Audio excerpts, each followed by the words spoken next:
What is up, wrestling fans, and welcome to the latest edition of the Paul Heyman SmackDown podcast here on the Smark Out Moment channel, where we're here with episode 32, Do You Smell a Rematch? And joining me, as per usual, Callum Wiggins, obviously, that is me, on this journey back in time, Robert DeFelice. I smell something, but I don't know if it's a rematch. Well, what we have for you here is just our usual review of SmackDown, going back in time to the year 2003 at this point, checking out all of the episodes that Paul Heyman was the head writer for. This is the final episode of January, and then there's only one more month left to go. It's very much winding down on Paul Heyman's tenure, which you can almost kind of feel in some of the direction that SmackDown is going right now, but we'll definitely get into discussion about that. But we will invite you, of course, as per usual, to, if you have anything to say, or you want to talk to us, or want to have any thoughts about this episode of SmackDown, or our review of SmackDown, then drop them in the comments below if you're watching this on YouTube. If you're listening to us through one of the other podcast feeds, then leave a review or a rating or anything else that platform allows you to do. Back over onto the YouTube side of things, there is a playlist of all of the episodes of the Paul Heyman SmackDown podcast, which you can check out. So just go from start to finish, all the way from episode 0 all the way through to episode 32 right now. And, of course, there is a link in the description to this episode of SmackDown on the WWE Network, for as long as it's still around on the WWE Network, I guess. Once I don't know, I'll have to find some other way of linking it. It'll be actually, I don't know how we'll be able to do that. So, I mean, we're fortunate in the fact that this podcast series is going to end before the switch over to Peacock, so that's not going to be too much of an issue. But for any future ones, I guess there's going to need to be a Peacock link for the US people and a regular WWE Network link for the international people that watch this show. right, because you'll be fine. You'll still have the same links. Yeah. We will have Peacock as a landing page, and I've heard some people say that, well, it's just going to be the network, but it'll be through Peacock. I don't know how that's going to go, but I'm guessing the same links that are in the description currently won't be the same links needed in March, but we'll see. Yeah, I mean, we probably won't go back and just rework all the descriptions to put the Peacock links in. It's something that we have to kind of talk about internally when it comes to doing like the fan announce tables or stuff like that. It's just right. Yeah, but we'll cross that bridge when it comes to it when WWE switches all their stuff over. That's the news right now. But let's talk about some news from all the way back in 2003. So there wasn't really much to talk about, not much note that I picked up from my stuff from my searches through the Observer. Main thing was that Raw had a successful 3-night tour in South Korea and Japan. So that's it was a novelty at this point in time that they would tour in those countries. Obviously nowadays, well, specifically nowadays, nobody's touring anywhere, but it's less of a buzz story if they were to go over to Japan for a couple Right, of I think they get shows. the yearly tour of Japan or the yearly tour of Mexico or whatever. If they tour anymore, I don't know. Like, all that's up in the air. But that used to be the normal. Yeah. So they, like I said, it was a very successful tour. They managed. I think South Korea was the first time they'd been in Korea in several years, if at all. So that was obviously a novelty for them to appear in that one.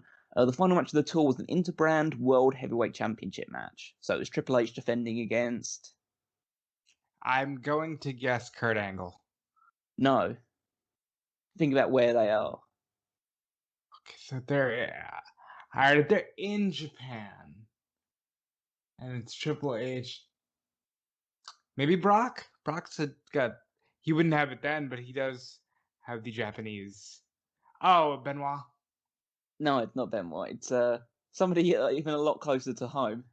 I know you're not gonna fucking tell me like Tajiri fought Triple H. Yeah, it's Tajiri against Triple H. That's ridiculous.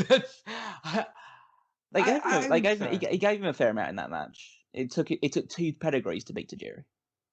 Well, like Triple H would fight Tajiri. I remember they did like a pay-per-view level Raw in 04, and like it featured Jericho and Christian in a cage. And one of the matches was Triple H versus Tajiri.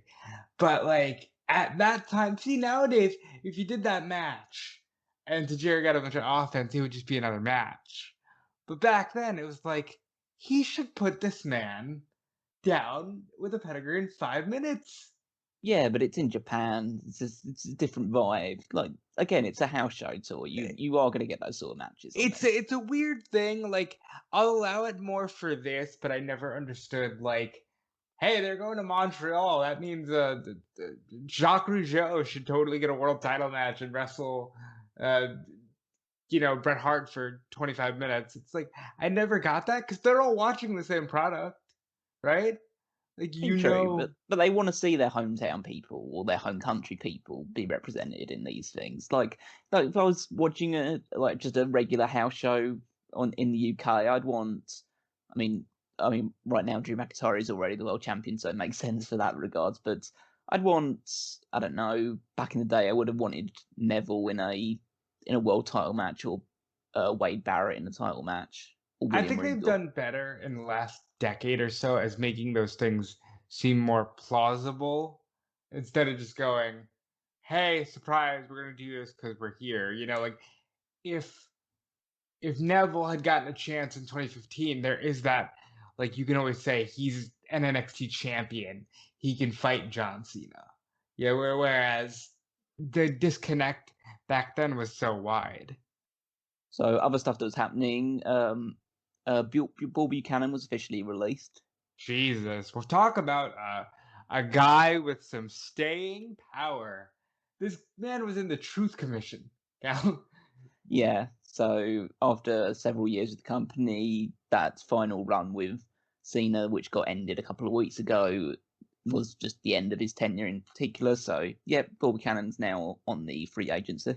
It's weird because if you look at the distance from this moment in 2003 to the Montreal Screwjob, it's maybe the same length as, like, this year's WrestleMania and the WrestleMania that saw Roman fight Hunter. And it doesn't feel like that big of a gap, but Bull Buchanan saw Bret Hart at his peak and then leave, and then all of Austin and then leave, and then John Cena coming in. So he's actually there for quite a few pivotal times. Yeah, he saw the rise and the fall of the Attitude Era. Right, that's pretty interesting because he's not a guy that you credit for being an Attitude Era guy. No, he was just a guy that was there for that period of time. Right, but he's there for all of it. It's like, he's a great guy to interview. He's saw so much of it. Speaking of releases, the recently released Raven made his debut in TNA. Boy, that was quick. Yep, I guess they didn't really care too much about the non-compete clause at this point in time. He attacked a bloody NWA champion Jeff Jarrett following a title defense and stole his belt. Yes. So just so you're aware at this point in time, because it usually would be confusing, Jeff Jarrett's the babyface in this feud.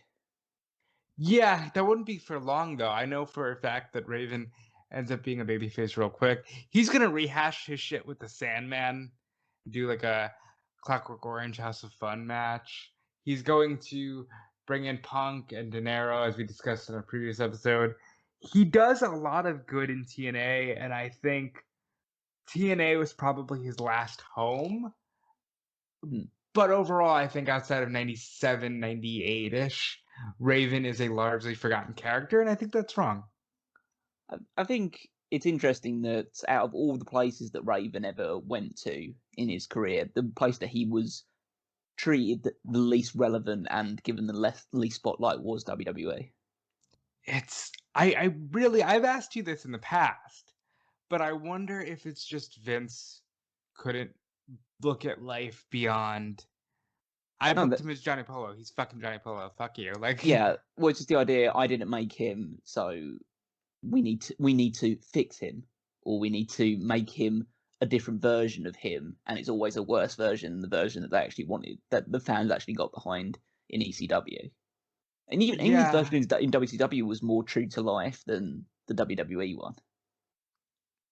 I loved ECW Raven. I genuinely consider one of my favorite characters. I always thought he was great. I don't know why WWE didn't force themselves to get more out of. So that's just the news. Again, not too much to talk about this week. So instead, we'll move over to what Raw was up to and the general brand warfare, because it is an interesting week, because for the first time since Thanksgiving weekend, it is Raw that come out on top in the ratings for the 27th of January edition. It scored a 4.1 against SmackDown's 3.95. You know what that says to me, Callum? Scott Steiner is money, okay? Scott Steiner is working. Yeah, I don't know really what you can account for that one. It's the first time that Raw broke the 4 points whatever barrier since, well, basically in this entire year.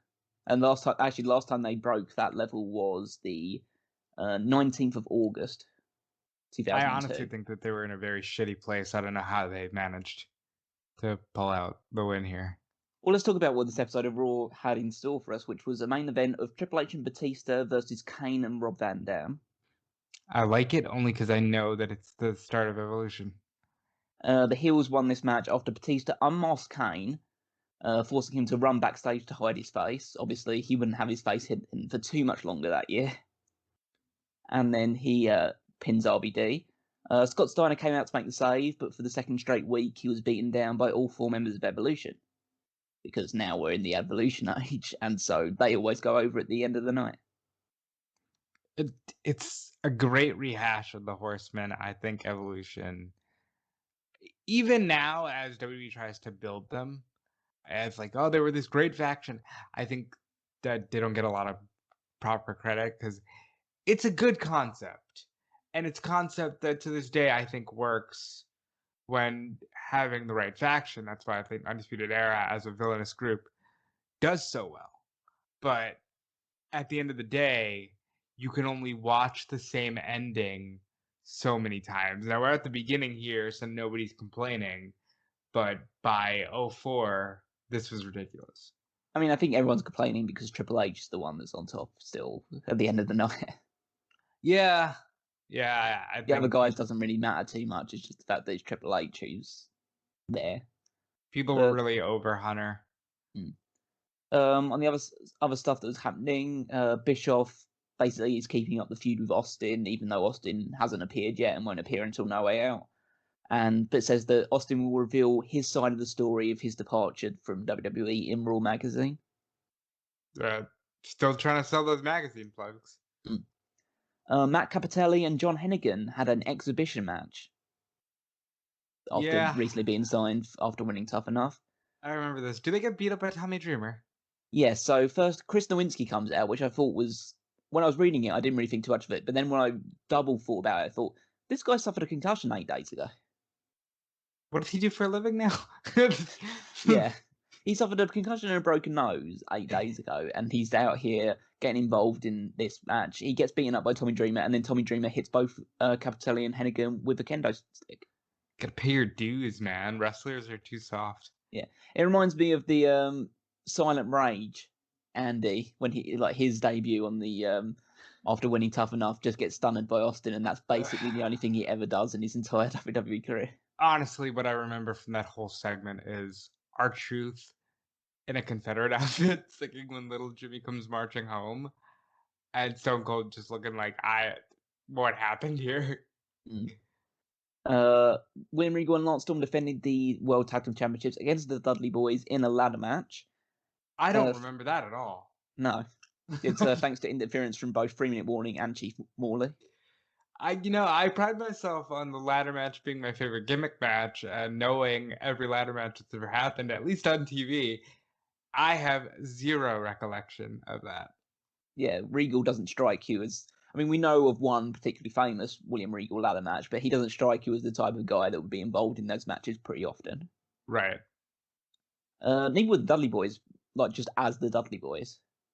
Like, you wouldn't, right. Like, say, okay, the Dudleys matches against the Hardys or against Edge and Christian, then yeah, okay, we could see a ladder match. But if it's just the Dudley Boys against some other team, it's like, okay. I'm guessing nothing of note happens here because I can't even recall a bump. No, well, I think from when I was reading up on it, the one interesting aspect of it is that Chief Morley, to screw over the Dudleys, had all tables removed from under the ring. That's really clever. Like, they can't wrestle without tables. Another title match. Victoria defended the women's championship against Trish Stratus in a street fight. I'm beginning to see why this show won. And Jazz returned. Jazz made her return, and she beat up Trish Stratus. Good. Jazz, who's still working on a retirement tour right now. Do you know that Jazz never got an action figure? Wow, that's really depressing. Yeah, I found that out while listening to Jordan Grace talking to Tommy Dreamer earlier this week. And she's like, yeah, I never got an action figure. They said, we're competing with Barbie as it pertains to the girls, and men won't buy women's action figures. These are real things that were said. D'Lo Brown defeated the Hurricane after Teddy Long proclaimed him as a black superhero. So Teddy Long proclaimed D'Lo Brown as a black superhero. Yes, not Okay, the Hurricane. I was gonna say, wow, I didn't know Shane Helms had that cred. No, but this is still going on. Chris Jericho cut a promo about the chair shot on Stacey the previous week, but he and Christian then eventually blamed it both on Stacey and Test for being in the wrong place at the wrong time, and then Shawn Michaels chased them away. Jericho, is this the year that he fights women?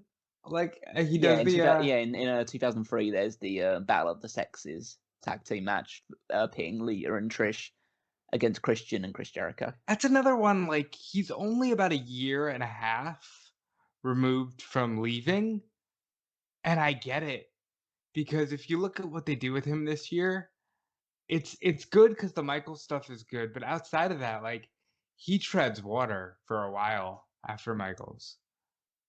And the only other thing of note was that Booker T defeated Jeff Hardy in a match, and Jeff Hardy once again continued his sore loser gimmick that he's running with at the moment. Why do they do that? Why is that a trope? I guess it's just the idea that he's been a babyface for so long, so we have to turn him heel to try and freshen him up. Obviously, you don't do that with, say, a John Cena or a Roman Reigns, or at least until recently with Roman Reigns, obviously. But if it's Jeff Hardy, yeah, sure, just change him to a heel. No one's going to care. I think that's unfortunate. But that's what Raw was up to, so let's move on to this episode of SmackDown, which is the reason we're all here, the big main event stuff. January the 30th, 2003, from the Rec Center in Green Bay, Wisconsin. Green Bay got a show. Yeah. The show kicks off with a video recap of Hulk Hogan's return, confrontation with Vince McMahon. They announced that there's a main event number one contenders match in the main event. The main event is a number one contenders tag team match featuring Chris Benoit and Edge against Team Angle. Winners would face the Guerreros next week for the titles. That's exciting. Yeah, it's a good main event. The opener is A-Train versus Rey Mysterio. Boy, that's like the opposite of exciting. I'm not feeling A-Train. See, it's interesting to me that Mysterio's only recently come back from injury. And in his time that he's come back, he won that quick squash tag team match with Lesnar against A-Train and Big Show. Then he was in the Rumble. He was eliminated within like 3 minutes of being in, maybe about 5 minutes of him getting into it. Then he loses to Angle, and then he has this match with the A-Train, and you kind of feel like, okay, this is what they've kind of been building up to. They've subverted it a little bit, but this is Mysterio getting his revenge on the A-Train for taking him out, causing him to have surgery all those time ago, and A-Train just wins. Yep. And they're not doing anything with A-Train right now. Like A-Train is just a substitute when Big Show doesn't want to fight at this point. I think. So I spoke about this a little bit, not to get too much into today's stuff, but I spoke about this yesterday on Wednesday with the Fightful podcast about Rey Fenix and how push him now because we've seen Rey when Rey could have been so much better in the main event scene. And this is like the tail end of if you push Rey now, Rey is like, we saw it all year. He can go with anybody. And I think they waited for him to gain size. But what actually ended up happening is, as much as I like 06 Rey, he's bloated. He's, not as agile as he once was. Rey was probably being pushed here to like, okay, you're going to be a cruiserweight guy. It's okay. You can lose to the big guys. But I think that's a mistake. I just think like he could have been so much. So interesting sign that I saw in the crowd of hey A-Train, is that a sweater? Yeah, I like it. Because he's got hair all over him. His hair. Uh, Mysterio immediately attempts a 619 with A-Train on the floor. He moves away. He then catches Mysterio attempting a seed senton, but Mysterio fights out, runs on the apron, drop kicks A-Train in the face. So a bit of like hard, quick action to start off with. There's a lot of A-Train lifting Mysterio in the air, Mysterio escaping, diving onto A-Train, who catches him, lifts him up. Mysterio gets out of the way again. They do that for a little while until the big man hits a splash slam and nails some like ground and pound offense on him. Mysterio attempts a leg drop on A-Train, sliding into the ring and basically sits on his whole back. Yeah. Basically it was like a big boy senton instead. A-Train hits the derailleur. Mysterio kicks out, so that was a big deal. And then he follows that up with a guillotine catapult in the ring ropes. An elevated full Nelson by A-Train, basically using the fact that Mysterio is only 100 odd pounds and just holding him in place while delivering a full Nelson. I like it. Yeah, Mysterio. Go Go ahead. ahead. I was No, going to say I Mysterio was just escapes saying, with a like, stunner. yeah, because when you have the size differential, you should do that. Yeah. Mysterio punches A-Train repeatedly on his shoulders, then gets two with a tornado DDT. A-Train cuts off the 619 with a bicycle kick. Then he hits the train wreck and pins him. Yeah. Wasn't very long. They see that they have something here. He is going to be in the Undertaker match at Mania. I guess we can excuse whatever happens by saying he's going to be in the Undertaker match at WrestleMania.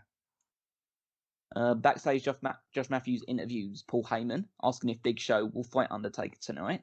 And Heyman says no, saying it would end with one of them being seriously injured.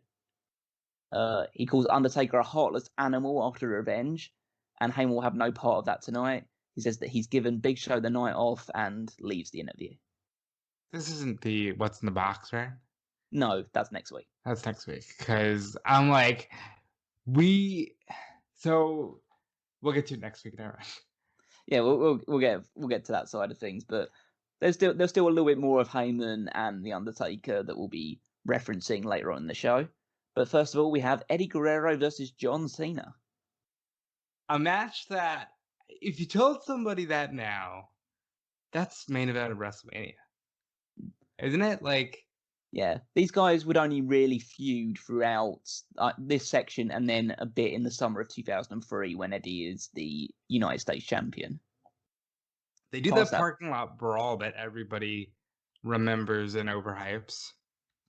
Yeah, I think I've gone back and watched that match. It's a good match. It's obviously nothing like super spectacular, but for the time, it's like you didn't usually see that sort of match. So, and it's fun. Eddie bumps all over the place for him, as you'd expect, and that's when Chavo returns as well. But back here in January of 2003, it's odd. It's hard to tell whether Los Guerreros are getting babyface or heel heat right now. I think it's switching to babyface, but it's still largely heel. Yeah. Cena cuts another of his freestyle raps. He's wearing all red. What did you think about that all red getup?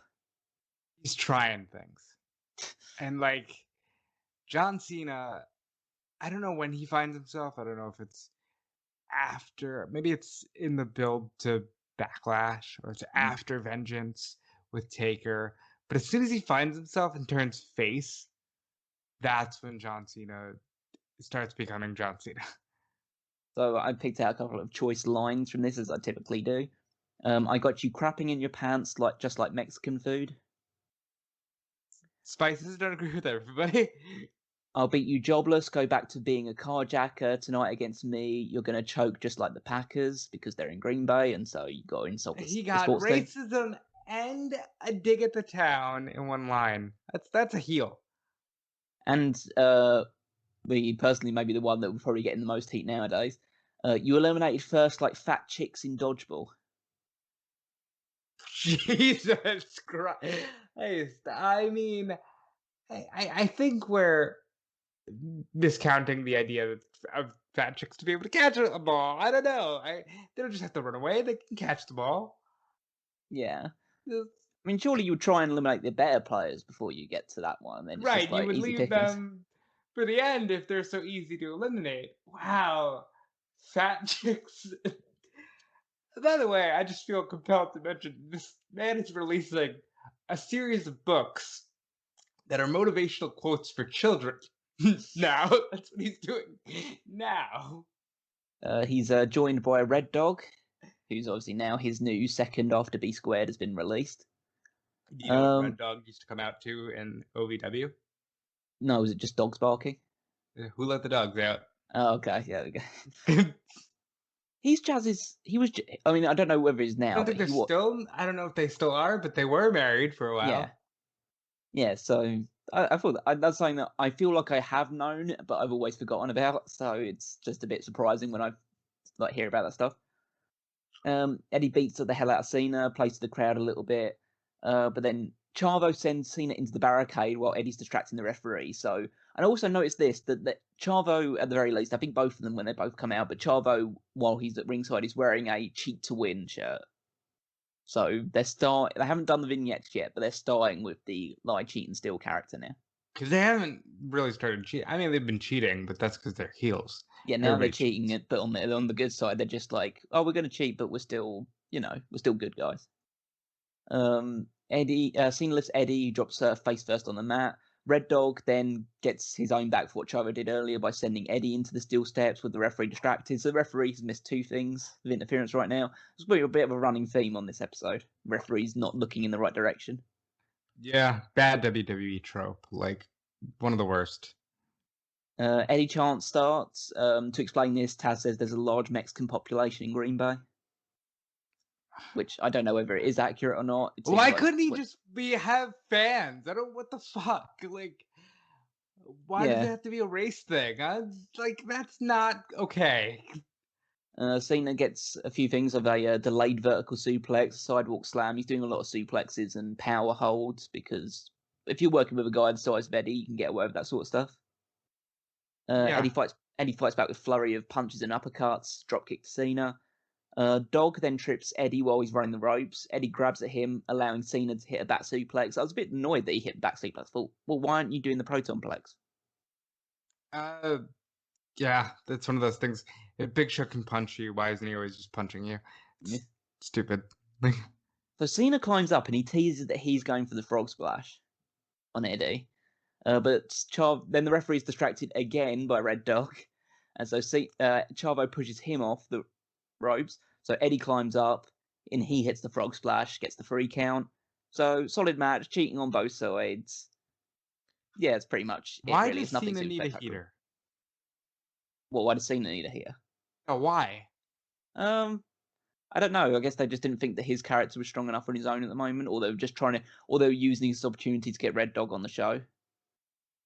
I don't know. Like, I never. Someone's got to start from somewhere. You know, like Sean had a heater, and I feel like they used that as an excuse to just pair lots of, I can't even call him a good talent at this point, but decent talent. Oh, we'll give you a heater. Carlito, we'll give you the Matt Morgan. I never got that. And when you look at Cena and who Cena becomes, it's very clear he never needed a heater. No, but I'm more surprised by the fact that they just got these two together right before the Royal Rumble. This is their first outing together on the show as like in an actual match, and Cena loses.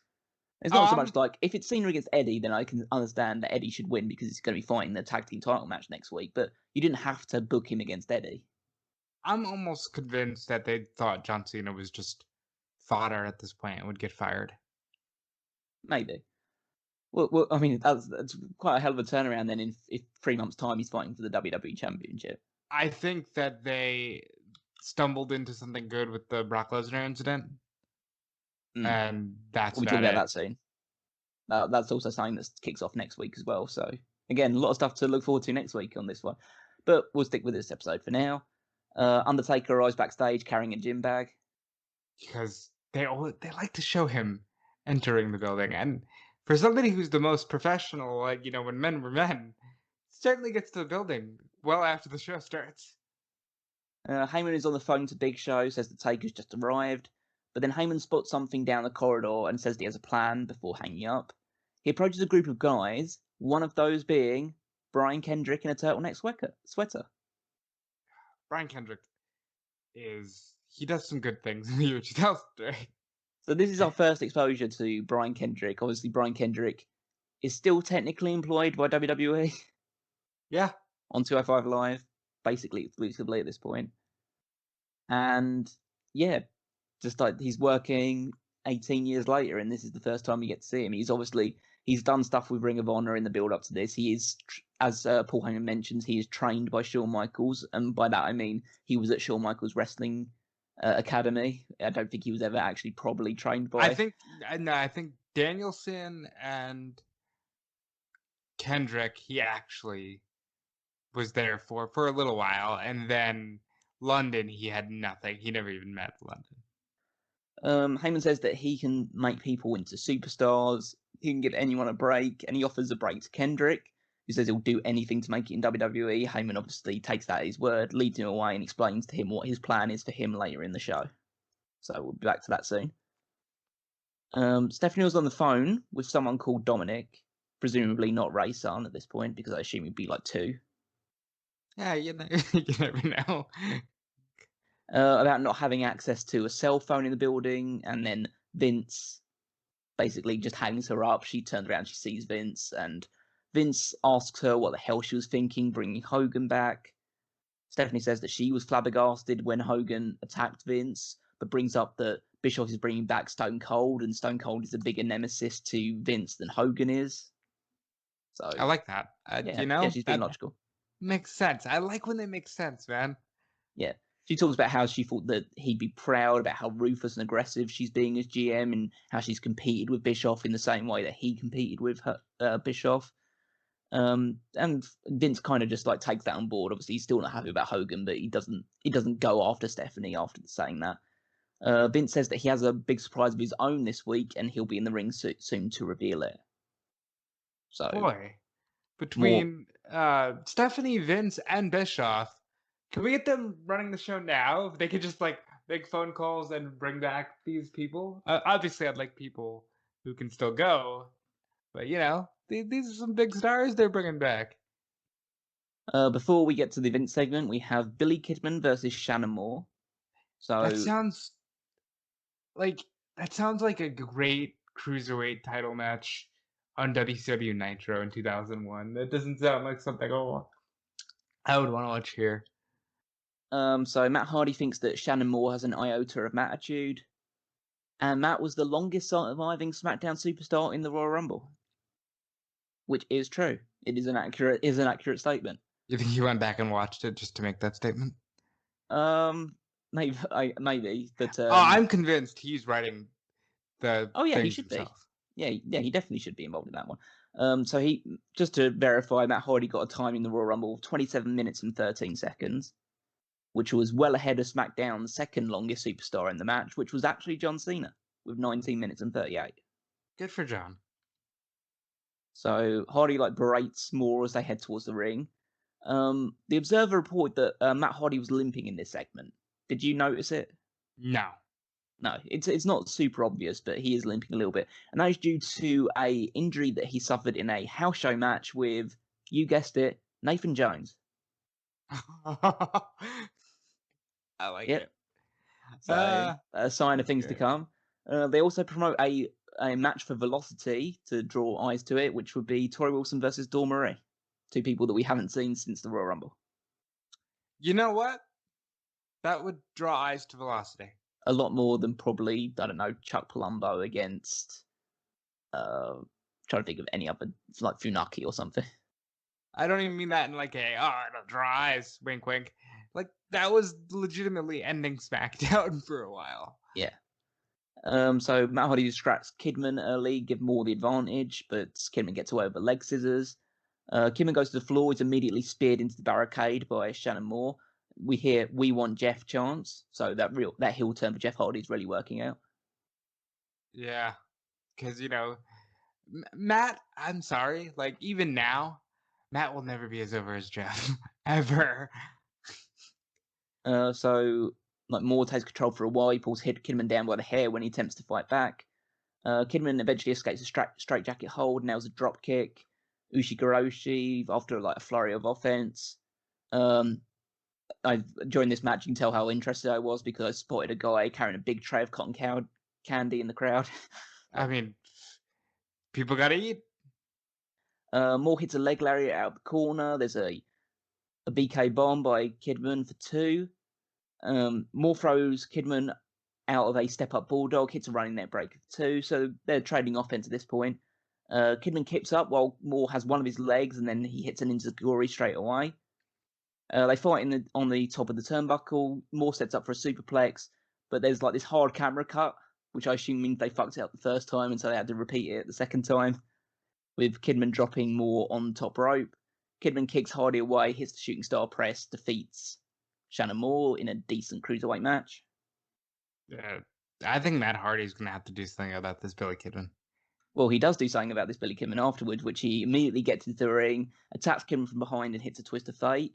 He basically chases Moore out of the ring, so Moore just starts leaving. He goes back in the ring, hits another twist of fate. The heat on Matt Hardy is huge, and that's really reassuring.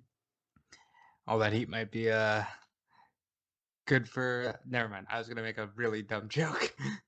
Well, it'd be really good to sweat out the weight that he needs Yeah, to that's lose. right. Thank you. It's all right. I'll tell the dumb jokes for you. Okay, that's the dumb joke. So we see Vince walking down the corridor. He stops for a moment to shake Nunzio's hand for some reason. Damn right. Yeah, that Nunzio's going somewhere. Clearly, he's shaking Vince's hand. Either that or there's some business deal going on there. Maybe if The Rock wasn't available, that would have been the guy. He would have gone to face Hogan at No Way Out. So there's Hogan chants signs like aplenty as Vince comes into the ring. He yells that he'll walk out if they continue to chant Hogan and call him an asshole and things like that, but they keep doing it and he doesn't because he's the greatest character of all time. Which is actually really yeah, it's an accurate statement. I'm not doing that to be facetious or anything. Vince recaps what happened last week, saying Hogan was intimidated by his presence. Damn right, Vince. He chants arsehole. Vince tells him to be nice. That's not very nice. It's true.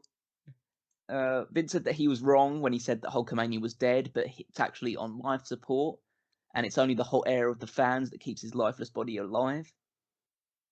Vince then goes into some real shoot territory here because he starts saying things like they don't know Hogan like he knows Hogan, and he brings up the fact that Hogan is a manipulative predator as a businessman and a depraved, twisted, blood-sucking bottom feeder as a man. So that Hogan is amazingly practiced in the art of deception. Basically, a lot of stuff that people that followed the dirt sheets kind of knew already about Hulk Hogan. I like it. It's very good and coming from Vince. But the crowd don't care. They're still trying. Yeah, they're still trying Hogan. Guy, yeah. Vince says that he doesn't get the Hulkamania will live forever stuff, but he'll kill Hulkamania for good himself. He calls people gullible and that Hogan doesn't believe what he preaches. He says Hogan owes him and everyone owes him because he's the one that created Hulkamania, which is essentially the crux which it sets for their entire WrestleMania feud. The fact that Vince believes he's the one that created Hulkamania, whereas Hogan proclaims that it's the fans that created Hulkamania. I think it's great. I think they should have waited. Spoiler, because we're gonna do WrestleMania, but we're not gonna do the build-up. I think they should have done this in the Garden next year. Yeah, that could have been a big spot to do that as well. Let's see what else. So Vince says that Hogan is going to be fighting at No Way Out, and when you start to think that he's going to be taking on Hogan at No Way Out, he then says he's going to be facing The Rock, and I was shocked by the reaction to it because the crowd didn't seem to know how to react to that. Like they probably weren't ready for it. Yeah, it's a big deal, and they just thought, "What? The Rock's coming back now?" It's like a lot of people, at least on the dirt sheets, thought The Rock was coming back for WrestleMania. They were still touting the idea that he was even going to face Stone Cold or Goldberg at WrestleMania. And so, but they weren't as expecting him to turn out for No Way Out. And so when they come out, it's like they're surprised and they're happy about it, but it's like, what?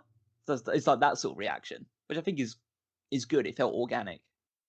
I think this was a better move, but I do wish we could have gotten the Goldberg match at WrestleMania just because I wish Austin's career never ended, I guess.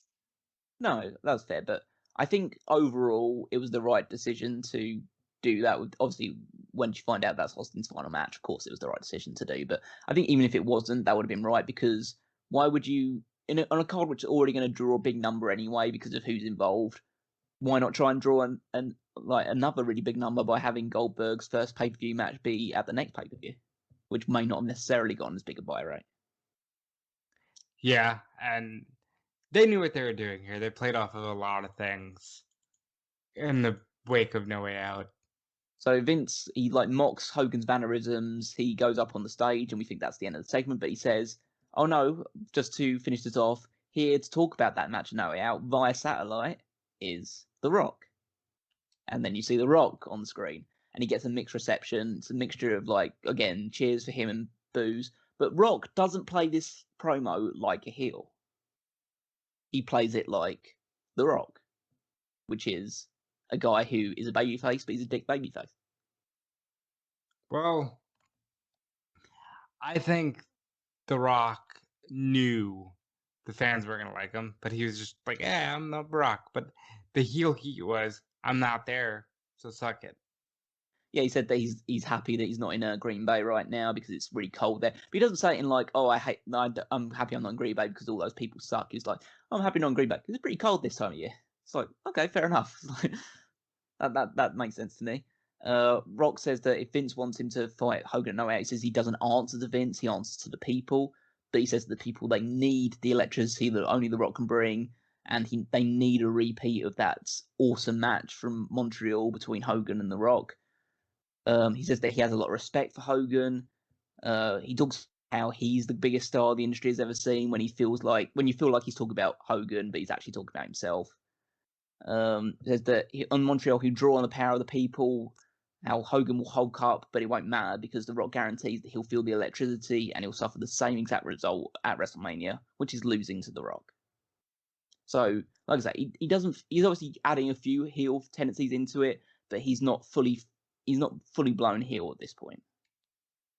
Well, I think The Rock, I'll put it out there right now, The Rock's heel Hollywood run, it was probably the last great thing he did in wrestling.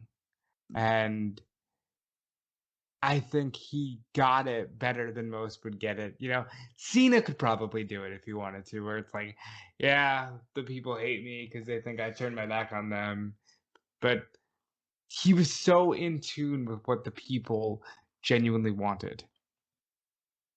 So are you ready for the most highly anticipated rubber match of this entire series so far?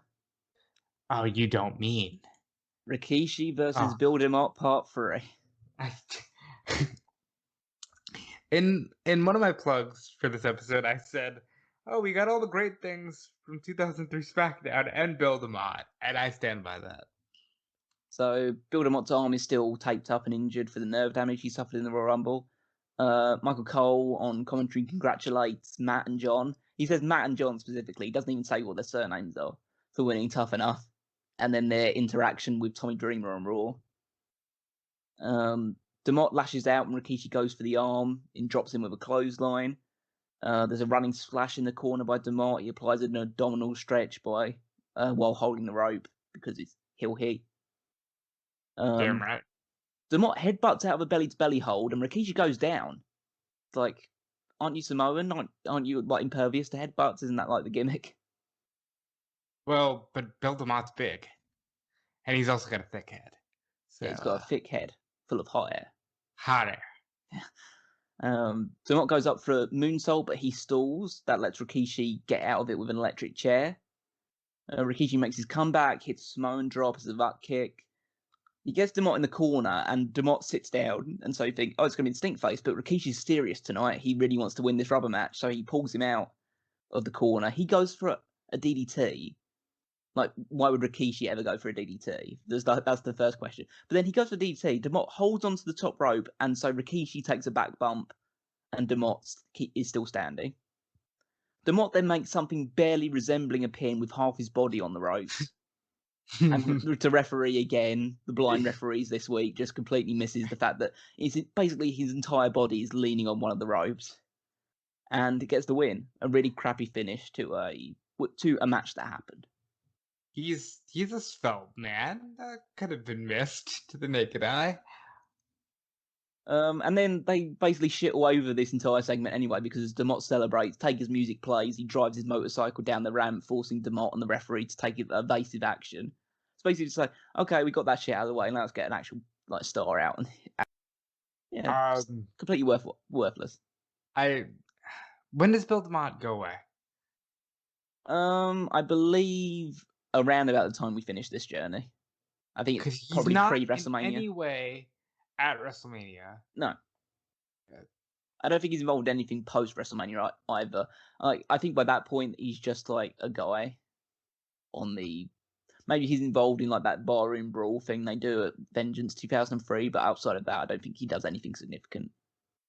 That's just a trainer. Just a trainer.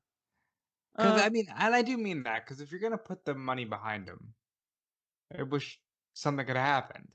And they clearly invested a lot of time and a lot of minutes on television for this man, so it's a shame that it just comes off so flat. So Taker in a bandana, big black hoodie and jeans calls out the Big Show. Did you know that his license plate reads Big Evil legitimately? Are you surprised? No, I'm not surprised about that. That's just like you just told me that's just like that just goes in one ear out the other. It's like, of course he does. Yeah, of course he does. I mean, he's a real man. So he calls it the Big Show, asks him to come down and fight again, like he did last week. They come back to the break, and Taker's just sitting on the steps, saying he guesses now's the time he has to entertain the fans with his wit and his intellect. But he has a new philosophy, which is just shut up and fight. Which is odd that he's using the microphone as much as he does. So Taker tells Big Show to be a man for once in his life and fight him. Like real men. Bring a knife or whatever. Bring a knife or a gun as well, because clearly that's what men have in their back pocket. Though? That's exactly why I was like, anybody surprised by what the man said legitimately in real life on the Joe Rogan podcast has never watched his Big Evil persona. Because it's so on brand. Show's music plays and commentary goes crazy about Big Show being here, but it's only Paul Heyman, saying that, as it repeats in the previous one, that Show's not here tonight, but he has sent a personal message. Enter Brian Kendrick, dressed in a bellboy outfit, cycling down to the ring on a kid's bicycle. I don't recall off the top of my head, do we see him mocking the Nike Shox commercial in this journey, or can I talk about that right now? I have no idea. Like, I can't pick out on everything. I know Kendrick does a lot in the coming weeks to basically try and secure a SmackDown contract. So I can't say for certain that he does do that or he doesn't do that. So we might have to wait to find that one out. Brian Kendrick is a star. So he gets in the ring. Taker then gets in the ring with him, basically asks Kendrick, you must be here for a reason, because Kendrick is nervous, and so he almost thinks about bailing out, but Taker says, oh, you're here for a reason, so do it before you wet yourself. Kendrick said that he has a singing telegram from the Big Show, and he starts singing how Big Show is really, really sorry and will never, ever do it again. That's essentially all the lyrics. He's really, really sorry. He's really, really sorry. He's never, ever, ever, ever, ever, ever going to do it again. That's basically the song. Yeah, Spanky's great. Like, I genuinely think he is one of the best, like, C-level guys that never got to make it anywhere, and he was an interim WWE champion. I wish that was on the record. I really do. He is that good. So Heyman applauds him. Taker gets furious. Heyman says that he's just an apology. Taker says that he has a message. When they do come face to face, Big Show will truly be sorry. So that was a good line. Then Heyman leaves. Kendrick is left there, and he extends his hand out, asking for a tip. Taker says that he has a lot of guts, but clearly no brains, but he likes people that have a lot of guts. So Taker then gives him some money, and then he asks for a repeat performance. Kendrick decides to start doing the song. Taker kicks him in the gut, lifts him up for the last ride, puts it down, and then steals his fucking money. Yeah. He's such a dick. When Yeah, I know. I mean, technically, it's his money, but he gave it to Kendrick, and so basically, he just stole money off a fallen man. A guy, as far as we know, like for people that weren't aware of Kendrick's work on the independent scene or anything like that, it's just some guy that they just brought in from the crowd. So good. Team Angle have a meeting backstage with Kurt Angle saying it's the biggest match in their careers, a chance to win championship gold. They're wearing the blue version of their like team hoodies this week. Again, I would like a version of that for myself. They've got to eventually drop that. That's too Well, good. well, to be fair, I think if they haven't done it in 18 years, I think it's unlikely they'll do it now. But You especially never because know. Kurt Angle isn't in the company anymore. Ah, that's true too. Damn it. Angle says that Benoit and Edge are as good as they get, even though he's beat them countless times. He then talks about That's fact. Yeah. He then talks about Vince Lombardi, who coached the Packers back when they were good. He quotes him by saying that winning isn't the main thing; it's the only thing. Yeah, that's a great quote. All right, like that is a fantastic quote for people who just are obsessed with winning. The Super Bowl trophy. I don't know if it's the Super Bowl trophy, but I do believe the Lombardi Trophy is that what they get when they win the Super Bowl. Yeah, I believe that's the case. Yeah. So like that's how good he is. The whole damn thing is built around him. I think it's either that or it's the MVP or something like that. I don't know. It's one of the major might ones. Be the MVP. Again, I'm not overly familiar with American football, but I know Lombardi's a big name in that regard. Angle says that they don't win for the fans; that they win it for themselves. Hudson Benjamin says that they're going to win tonight for Kurt, and Kurt gives them a hug, and they have a chant. That's basically trying to mix them two together there. A hug chant. They show a video package of Lesnar's accomplishments. Basically, they just do a repeat of his promo from the previous week. It's odd that he won the Rumble when he hasn't appeared on the show in terms of like an actual physical capacity in the past 2 weeks. I do think that is a little weird, but they were probably getting to the point with him where it's like, let's keep you, limited. Maybe he doesn't love travel. We know that he doesn't. Well, maybe he doesn't. We have a good nearly 10 years of history showing that he doesn't like actually appearing on shows. Edge and Benoit meet backstage for their match. Before the main event, we have a new Sean O'Haire vignette. Encouraging people to have a drink, light one up, and take time away from their families because that's what they deserve. I think somebody needs to do this now. Well, the devil's advocate gimmick. Yeah, like so good, and he would be a babyface now. Oh yeah, absolutely. That. Well, he should have been a babyface coming out of that. There's no way that character should be a heel. But he ends up turning heel because they decide, this is the guy we should align with Roddy Piper instead. Yeah, let's put you against Hulk Hogan. So we have the main event now. Chris Benoit and Edge versus Team Angle, number one contendership for the WWE Tag Team Championships on the line. Wrestling.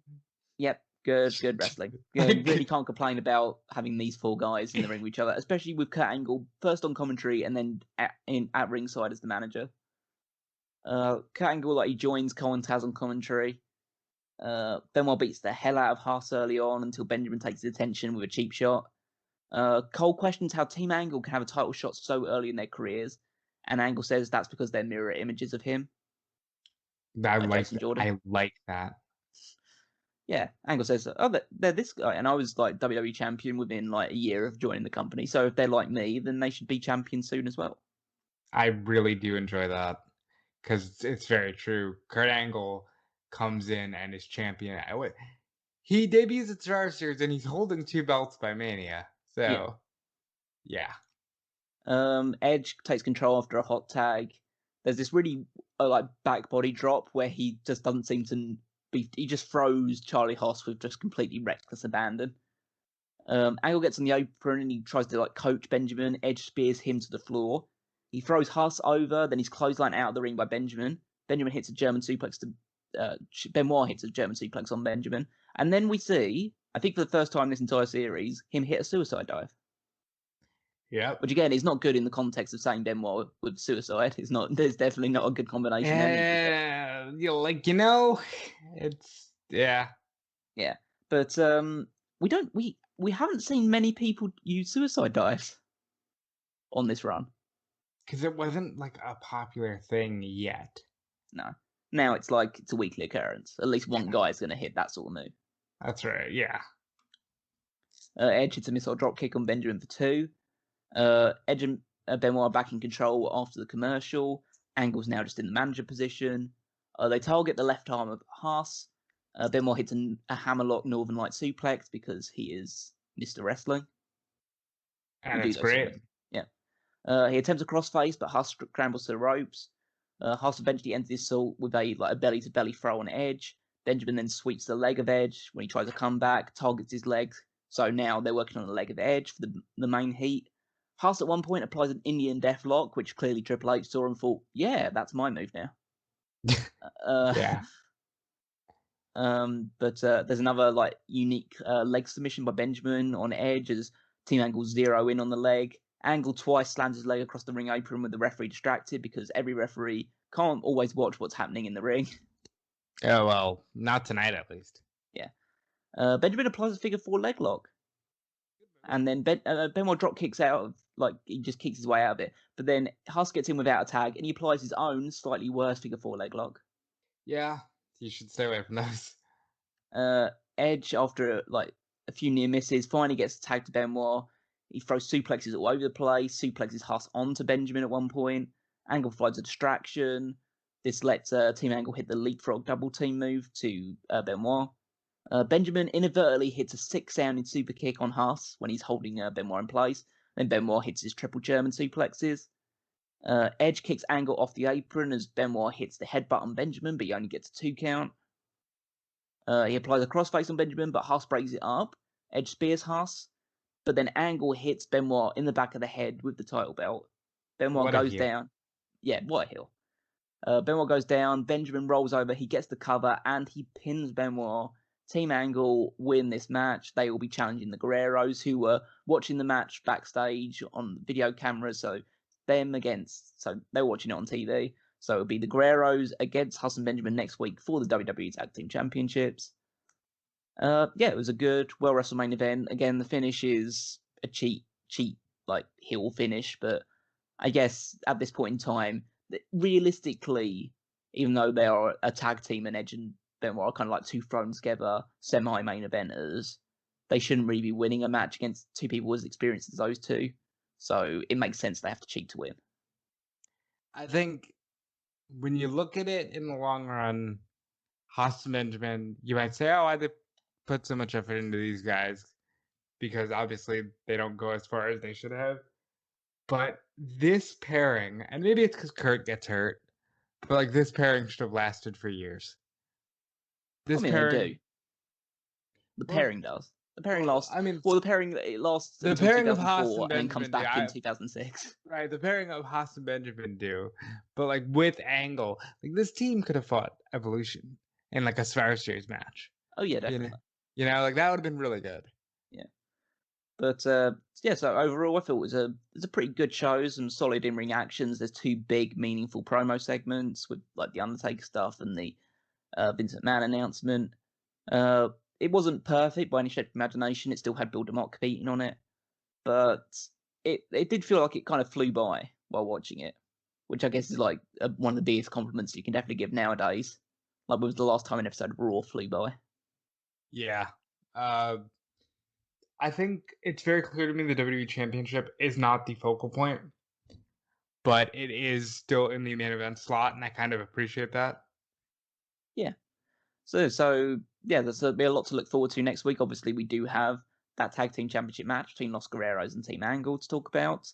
We have, as Rob alluded to earlier, a What's in the Box segment featured with The Undertaker in Big Show's next attempt to apologize. Talk a lot about that. Ugh.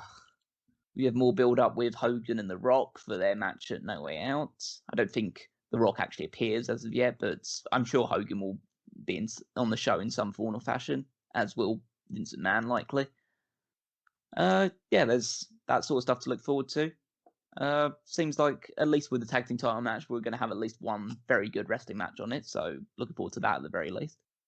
And, we'll see. And also there's more stuff with Brian Kendrick getting involved in things that he shouldn't be doing. One of these days, and I hope it's on this journey, you're going to see something amazing. But yeah, that's what we're going to have to look forward to next week. Obviously, again, we'll mention the fact with the Patreon.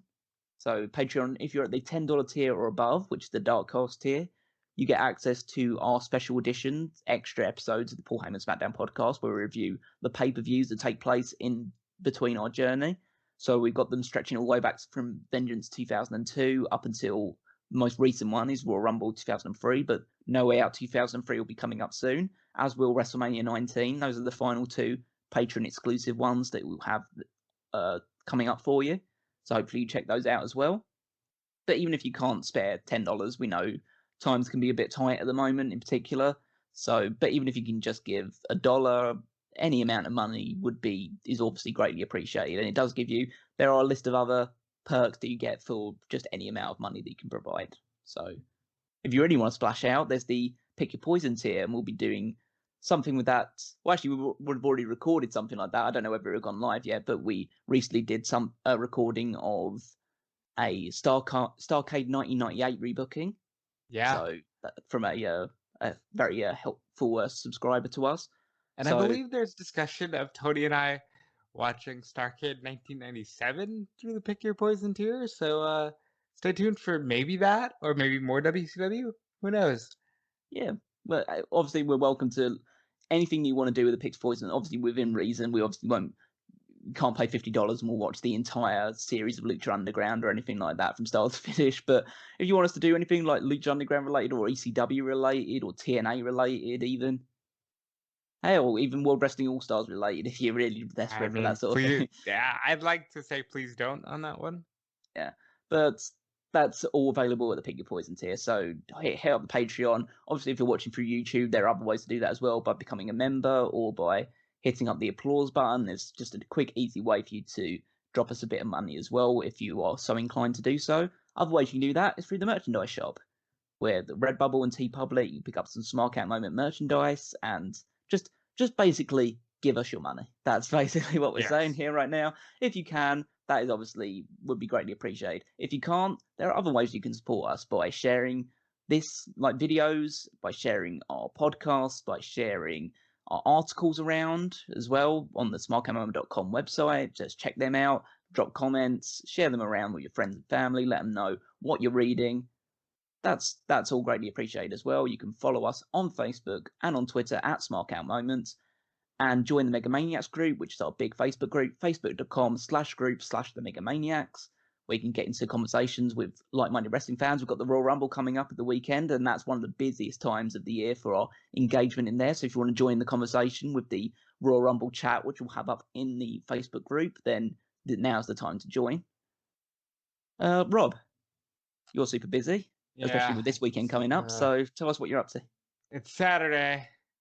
That means in about an hour, you're going to go over. By the time this is over, go over to Fightful.com. We'll have the news on who the number 1 and 2 entrants are in the Women's Royal Rumble and the number 30 entrant in the Men's Royal Rumble. Go over to Fightful Select. I'm sure there'll be a ton of Royal Rumble news.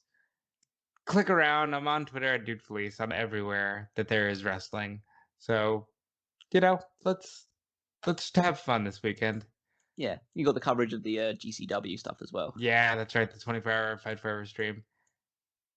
So, yeah, that's plenty to look forward to this weekend, and hopefully you guys enjoy it, even if you can always check out our predictions if you haven't done so already, just if you need a little bit of a pep up before the Royal Rumble match itself.